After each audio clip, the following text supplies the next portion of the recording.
Think about this for a second. Right now, there are over 60 million Americans putting money into a 401k every single paycheck. It has become so deeply embedded in how we think about work and retirement that most people assume it has always been there, like some ancient pillar of American life. But here is the thing. The 401k did not exist until 1978, and it was not even used until 1980.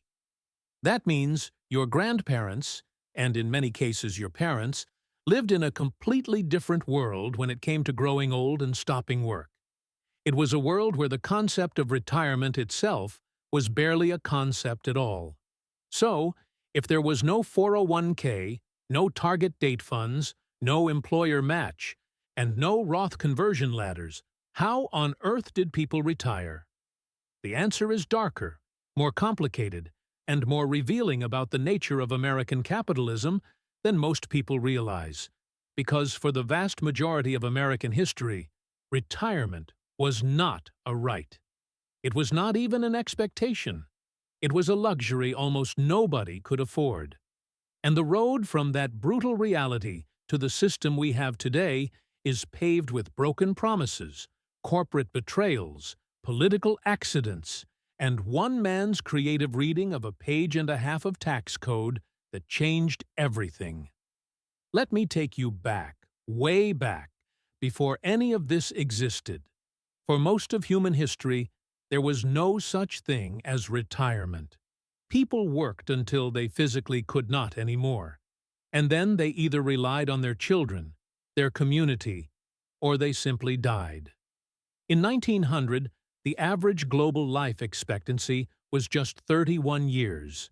In the United States, it was only slightly better, hovering around 47.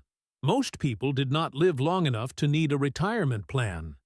The question of what happens when you get too old to work was, for most of civilization, answered by a grim and simple truth. You kept working, or you perished. There was no dignified middle ground. But the Industrial Revolution changed everything. As America transformed from an agrarian society into an industrial powerhouse in the late 1800s, the entire fabric of how families lived and worked was torn apart. Before industrialization, most Americans lived on farms. Families were large, and for good reason. Your children were not just your legacy, they were your labor force and your retirement plan. When a farmer got too old to plow the fields, his sons and daughters took over. The elderly stayed on the family land, contributing what they could, cared for by the same household they had spent their lives building. It was not glamorous, and it was not always kind, but it was a system. It had worked for centuries. Then the factories came. Young people flooded into cities like Pittsburgh, Cleveland, Chicago, and New York, chasing wages and a new kind of life. The geographic bond that had held families together for generations was suddenly severed. Sons and daughters who once would have stayed on the family farm were now hundreds of miles away, working 12-hour shifts in steel mills and textile factories. And the parents they left behind, they were on their own. This is where one of the darkest chapters of American social history begins, because for the elderly who could not work, who had no family nearby, and who had no savings, there was only one place left to go: the poorhouse. Poorhouses, also known as almshouses, were public institutions that existed from the colonial era all the way into the early 20th century. They were operated by local governments, and they were designed as a catch-all solution for anyone who could not support themselves. The elderly, the sick, people with disabilities, orphans, widows, and the mentally ill were all thrown together under one roof. These were not places of comfort or dignity. They were places of last resort, and everyone in America knew it. By the 1880s, the poorhouse had become so deeply feared in American culture that a ballad called "Over the Hill to the Poorhouse" by Will Carleton became one of the most popular songs in the country. It told the story of an elderly woman abandoned by her children making her final journey to the local almshouse. And it struck a nerve because it reflected a reality that millions of Americans either lived or dreaded. The poorhouse was not just an institution.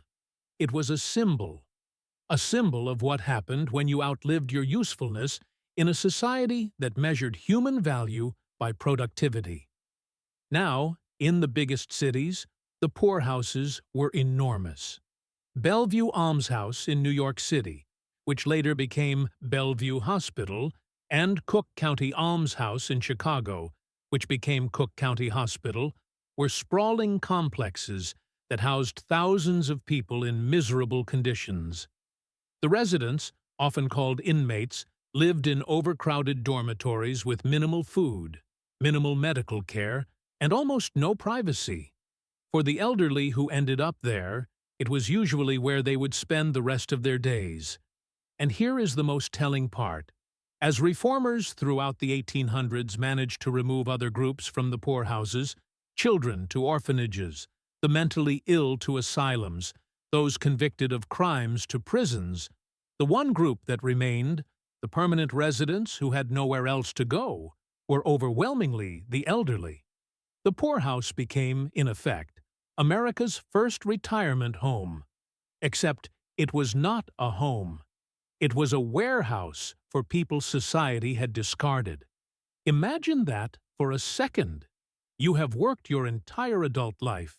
You have raised children, built things with your hands, contributed to your community for decades, and your reward for surviving long enough to grow old is to be placed in an institution alongside strangers, eating thin soup in a drafty hall, sleeping in a bed that is not yours, in a building that smells like sickness and resignation. That was the American retirement plan for most of the 1800s. That was the system, and it haunted people. The dread of ending up in the poorhouse was so pervasive, so deeply ingrained in the American psyche, that it shaped how entire generations thought about money, about saving, and about the meaning of self-sufficiency. To end up in the poorhouse was not just a financial failure, it was a moral one. Society told you that if you ended up there, it was your fault. You had not worked hard enough, you had not saved enough, you had not been enough. That shame was a feature, not a bug, of the system. It was meant to motivate people to avoid dependency at all costs. But the truth was that for most working-class Americans, no amount of hard work or discipline could protect them from the economic realities of old age in an industrial economy. But there were some early exceptions to this bleak picture. Certain organizations, particularly fraternal societies and religious groups, began creating their own safety nets. Irish benevolent societies, German mutual aid organizations, Jewish charitable funds, and fraternal orders like the Odd Fellows and the Masons established homes for their aging members. These groups operated like early insurance programs. Members paid monthly dues while they were young and working, and in return, they received care and housing when they grew old. In Brooklyn alone, by the end of the 1800s, you could find dozens of these facilities. The Baptist Home, the Brooklyn Home for the Aged, the German Evangelical Home. The Little Sisters of the Poor opened a home in Washington, D.C. in 1873 that provided housing and care regardless of religion or race. These organizations provided a far better alternative to the poorhouse, but they were limited. They only served their own members or their own communities. For the vast majority of working Americans, especially those who were not part of any fraternal order or religious community, there was nothing. And then, in 1875, something happened that planted the very first seed of what would eventually become the modern retirement system. The American Express Company established the first private corporate pension plan in the United States. Now, at this time, American Express was primarily a railroad-related freight company, not the credit card giant we know today. The pension plan applied to workers who had been with the company for at least 20 years, had reached the age of 60, had been recommended for retirement by a manager, and had been approved by a committee and the board of directors.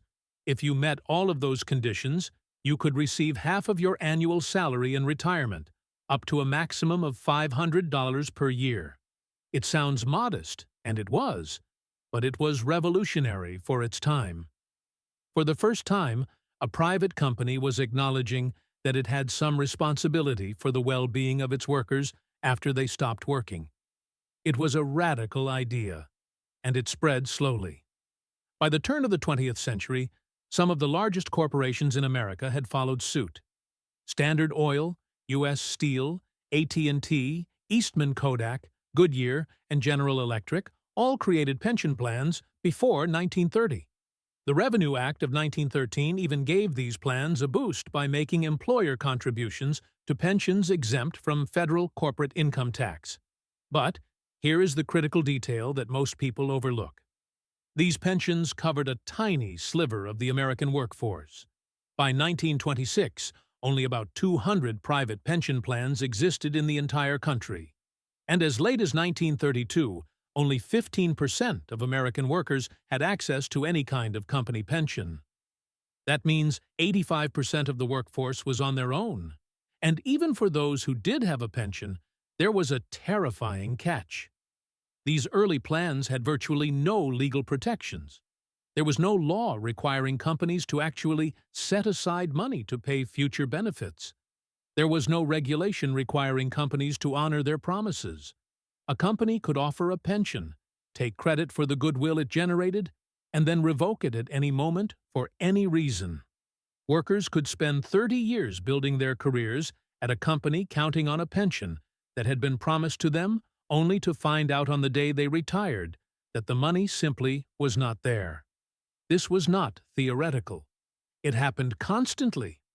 But we are getting ahead of ourselves because before the pension problem fully revealed itself, America was hit by something far worse, the Great Depression. When the stock market crashed in October of 1929, it did not just destroy wealth, it destroyed the very idea that individuals could take care of themselves in old age.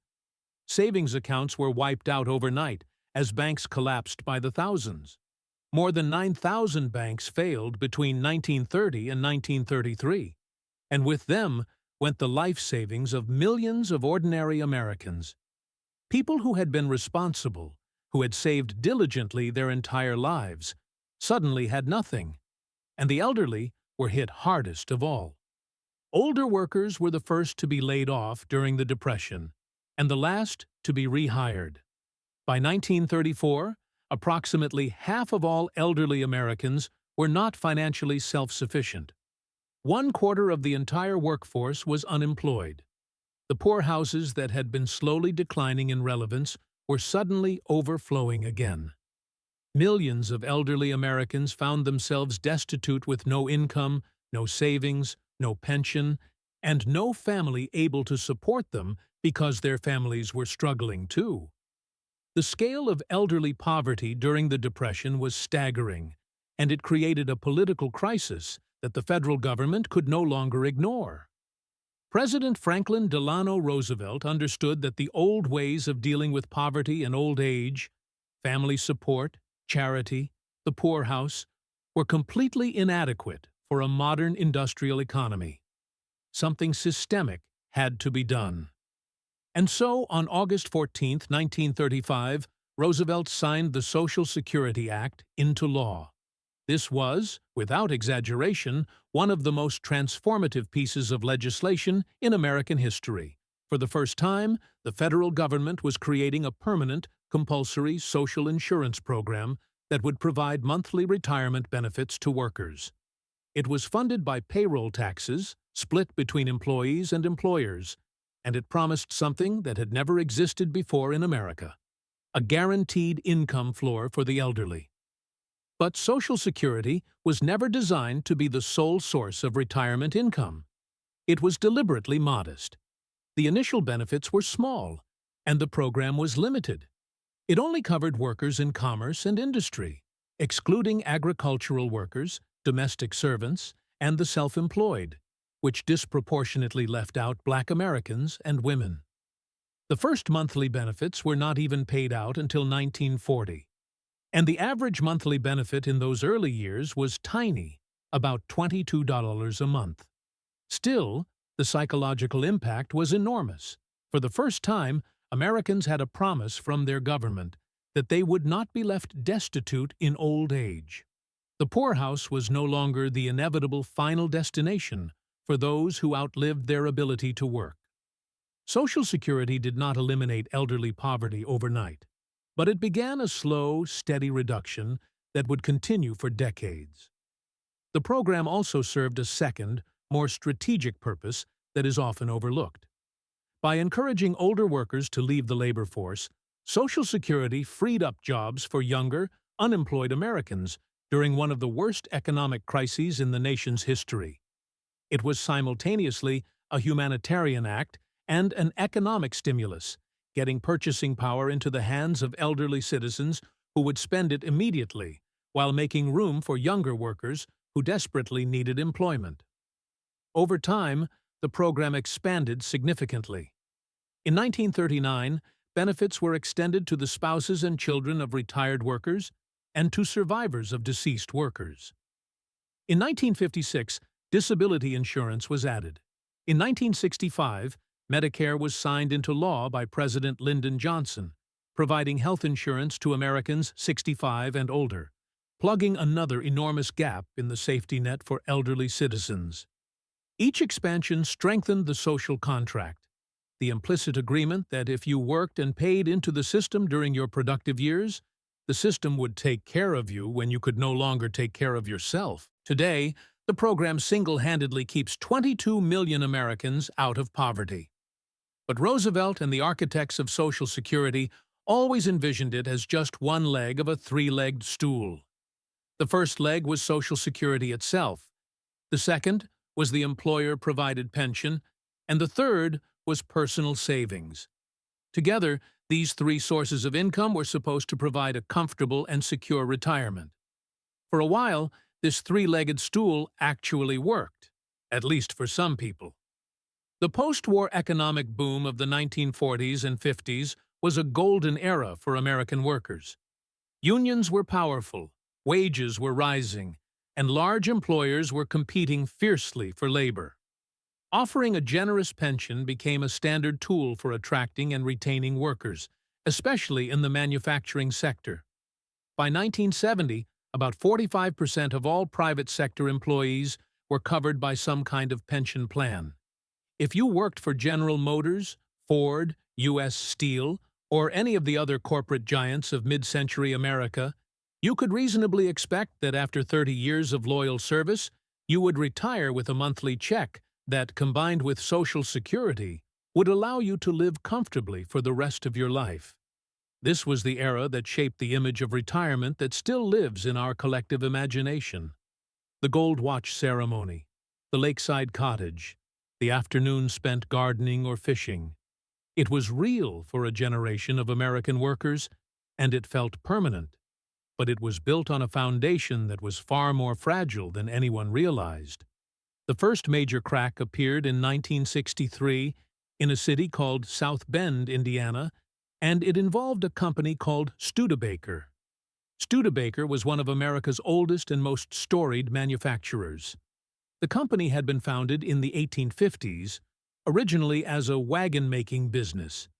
The Studebaker brothers, there were 5 of them, started as blacksmiths, moved into building wheelbarrows during the gold rush, supplied wagons to the Union Army during the Civil War, and eventually transitioned into making automobiles. For decades, Studebaker cars were well regarded for their quality and design. But behind the scenes, the company's finances were a mess. By the early 1960s, Studebaker was struggling to compete with the big 3 automakers, General Motors, Ford, and Chrysler. Sales were declining, costs were rising, and the company was bleeding money. And there was another problem that nobody on the factory floor fully understood. Studebaker's pension fund was severely underfunded. The company had been promising generous retirement benefits to its workers for years, but it had not been setting aside nearly enough money to actually pay for those promises. In December of 1963, Studebaker closed its production plant in South Bend. Shortly afterward, the company terminated its retirement plan for hourly workers, and the plan defaulted on its obligations. The consequences were devastating. At the time, the pension plan covered roughly 10,500 workers. About 3,600 of them had already retired, and in a stroke of relative luck, received their full benefits because annuities had already been purchased for them. But approximately 4,000 workers between the ages of 40 and 59, people who had given decades of their lives to the company, received only about 15 cents for every dollar of benefits they had been promised. Their average age was 52. Their average years of service were 23. They had spent the best years of their working lives building Studebakers, and they got almost nothing in return. Another 2,900 employees with less than 10 years of service received absolutely nothing at all. The Studebaker disaster was a gut punch to the American worker. It exposed a terrifying reality that had been hiding in plain sight. A company's pension promise was only as good as its willingness and ability to fund it. There were no federal laws requiring companies to adequately fund their pensions. There was no insurance program to protect workers if a pension plan failed. There was no safety net whatsoever. And Studebaker was not an isolated case. This was happening across the country in industries ranging from textiles to steel to meatpacking. Workers were losing their promised pensions every time a company went bankrupt, or simply decided it did not want to honor its commitments anymore. The Studebaker story was just the one that finally captured the public's attention. Now, the Studebaker collapse did not lead to immediate reform. In fact, it took more than a decade of political wrangling, jurisdictional disputes between congressional committees, and intense lobbying from both unions and business groups before anything was done. Senator Jacob Javits of New York introduced legislation to protect pension benefits shortly after the Studebaker disaster, but progress was painfully slow. The infamous Teamsters boss Jimmy Hoffa's conviction on pension fraud charges added even more urgency to the cause. But the wheels of Congress turned at their usual glacial pace. Finally, on September 2, 1974, a date that fell on Labor Day, in a deliberate nod to the workers who would benefit, President Gerald Ford signed the Employee Retirement Income Security Act into law.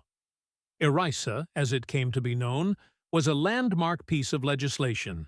It created the Pension Benefit Guaranty Corporation, or PBGC, a government agency that functions like an insurance company for traditional pension plans.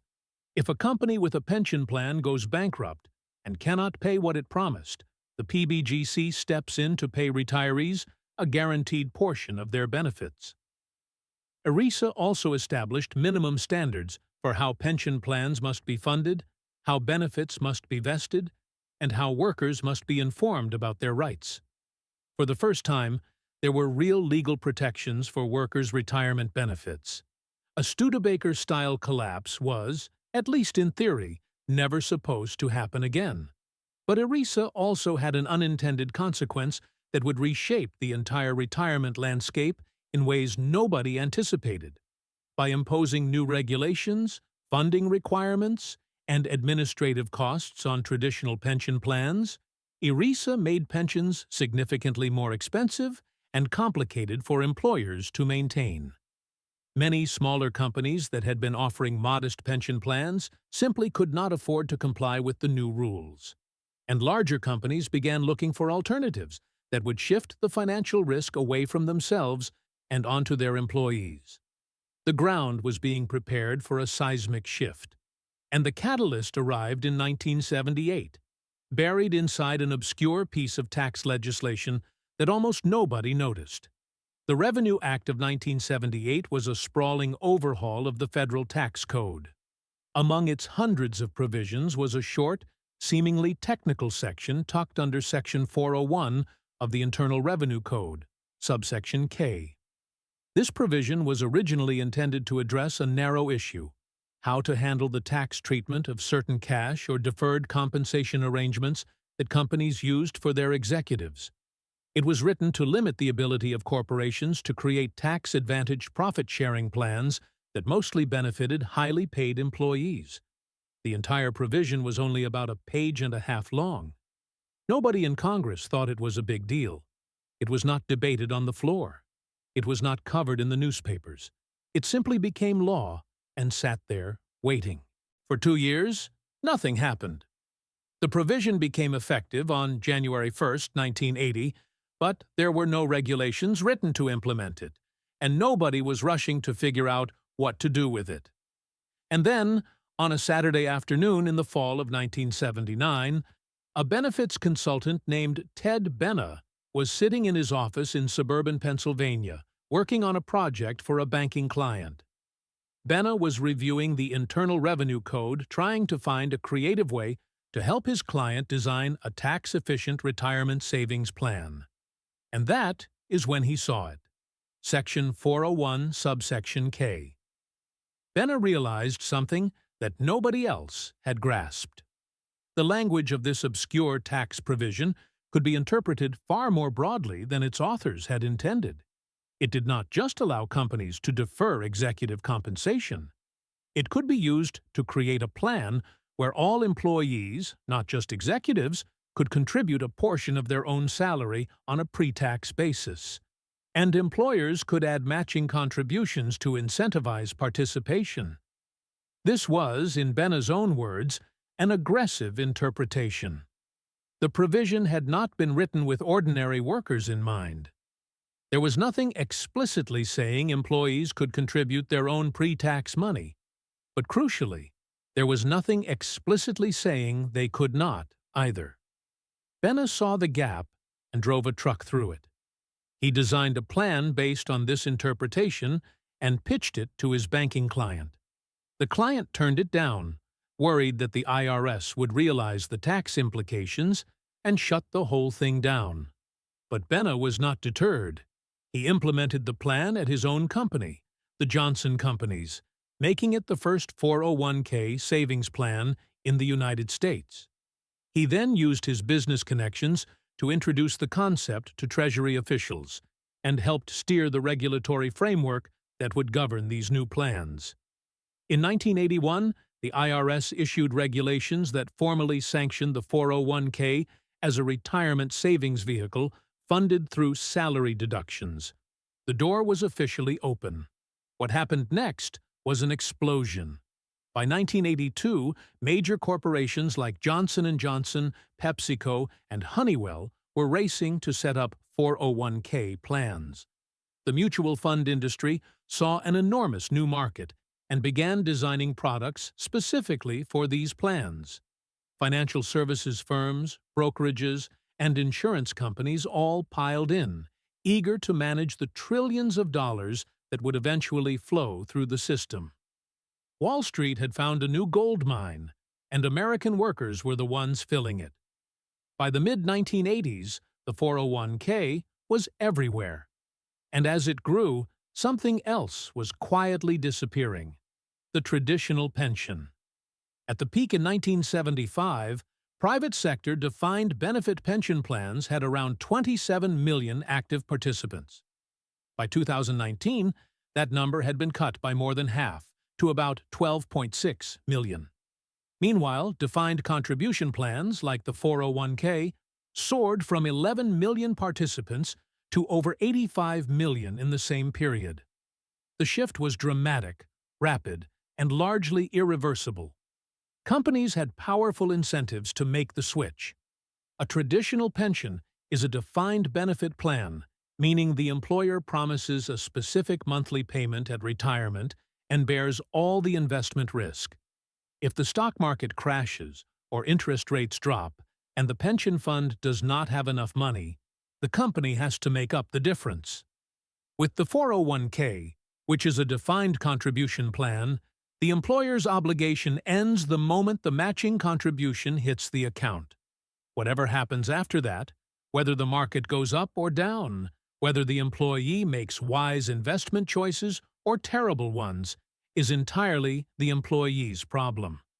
The 401k did not just change how Americans saved for retirement, it fundamentally transferred the risk of retirement from corporations to individuals. And this transfer happened so gradually, so quietly, that most workers did not fully understand what was happening until it was too late. The original proponents of the 401k have been remarkably candid about this. Many of them have publicly said that the plan was never designed to be a primary retirement vehicle. It was supposed to supplement pensions and Social Security, not replace them. The forecasts used to sell the plan in its early days were, by their own admission, too optimistic. And Ted Benna himself, the man who created the whole thing, has become one of its loudest critics. He has spoken publicly about how the system has been corrupted by high fees, how it opened the door for Wall Street to extract enormous profits from ordinary workers' retirement savings, and how he regrets that it helped push out traditional pensions, especially for workers who now must manage their own retirement funds without the expertise or resources to do it effectively. The numbers tell a sobering story. According to the Employee Benefit Research Institute, nearly half of Americans age 55 and older have no retirement savings at all. The average American savings account holds about $4,100, but the median, a far more telling number, is only $5,300. When the median is that far below the average, it means a small number of people at the top are pulling the average up, while the vast majority have almost nothing. And so, we arrive at a strange and uncomfortable irony. For all the innovation, all the legislation, all the financial engineering of the past century and a half, millions of Americans today face a retirement crisis that would be disturbingly familiar to their great-grandparents. They work until they cannot anymore. They rely on family when family is available. They depend on a government program, Social Security, that was never designed to be their sole source of income. And they hope, against growing evidence, that it will be enough. The three-legged stool that Roosevelt envisioned is, for millions of Americans, collapsing. One leg, the pension, has all but disappeared from the private sector. Another leg, personal savings through the 401k, is failing the majority of workers who either do not have access to one, cannot afford to contribute enough, or make poor investment decisions because they were never taught how to manage money. And the third leg, Social Security, is under constant political threat, with debates about benefit cuts, eligibility age increases, and the program's long-term solvency dominating Washington every few years. What is fascinating, and what makes this story so relevant right now, is that every phase of this evolution was presented as progress.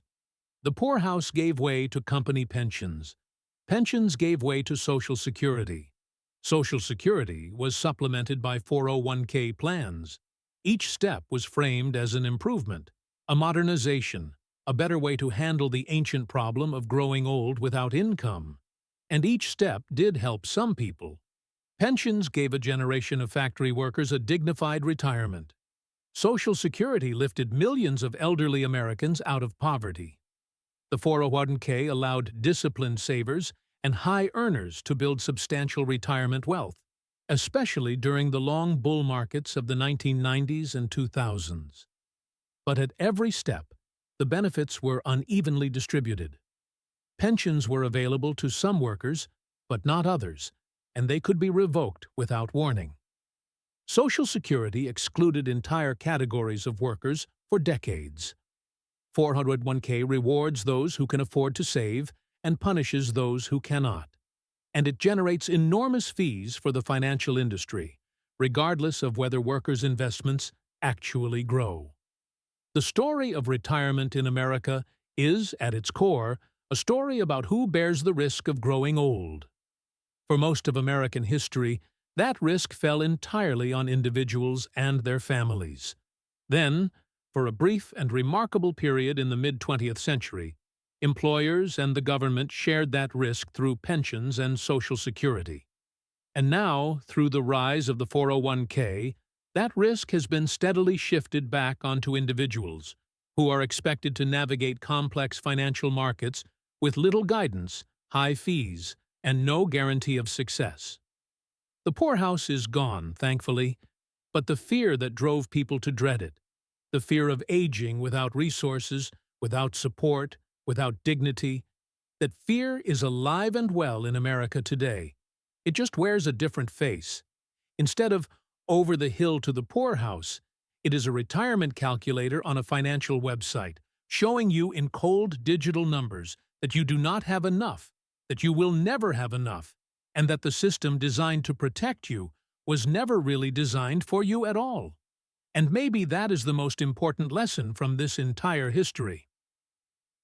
The 401k was not created by some grand social engineering project to help American workers retire in comfort. It was an accident. A page and a half of tax code, a benefits consultant with a creative interpretation, and an IRS that said, sure, why not? The entire retirement system that 60 million Americans now depend on was, in the words of the people who created it, never meant to carry this weight. So, the next time you log into your 401k, don't introduce into your 1k account and see that balance, whether it is six figures or $600, remember this. The system you are relying on is younger than most of the people using it. It was built by accident, embraced by corporations because it saved them money, expanded by Wall Street because it made them money, and left to individuals because nobody else wanted the responsibility. That is the real story of how America retires. And if history is any guide, the next chapter is already being written by forces most of us will not see coming until it is too late. If this story changed the way you look at your retirement account or the history of the American dream, please subscribe and like this video. We are digging deep into the history that they tried to bury so that we can better understand the world we live in today. Let's plant the seeds for a more secure future together. The next vault of history will be opened very soon.